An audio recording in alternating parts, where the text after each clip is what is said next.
చెప్పడానికంటే రాజకుమారుడు చెప్పడమే మేలు. హల్లెలూయా.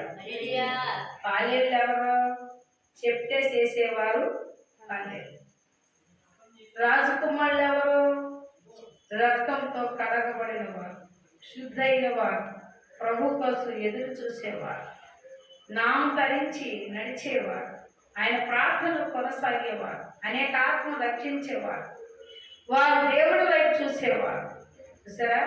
అందుకే ఇర్మియాతోని దేవుడు చెప్పాడు, ఇర్మియా నిన్ను నేను దర్శించాడు, నిర్ణయించుకున్నాను కాబట్టి నీవిప్పుడు ఇదిగో యెరూషలేముకు వెళ్ళి నేను చెప్పిన ప్రతి ఒక్క వాగ్దానం వాళ్ళకి బయలుపరచమన్నాడు. దేవుని స్తోత్రములు.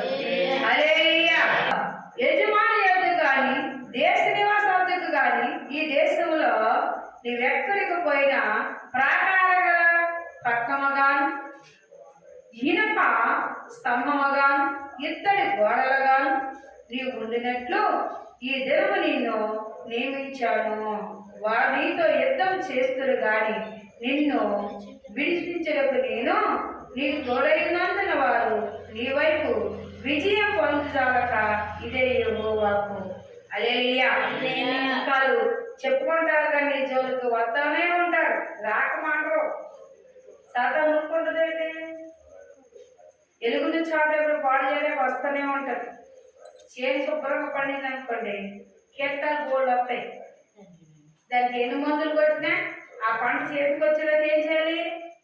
దాన్ని ఆ కీటకాలు అడుచుకోవడానికి ఏదో ఒక మందు వాడాలి. అలాగే ఆ తైలం కంటే ఆ ఔషధం కంటే దేవుని వాక్కు గొప్పది కాబట్టి నువ్వు ప్రార్థన చేసే కొద్ది దృష్టిని అనగొడతా ఉంటావు. అందుకని నాకు దేవుని తోడై ఉన్నాను కాబట్టి నువ్వు భయపడిన అవసరం లేదు. హల్లెలూయా. హల్లెలూయా.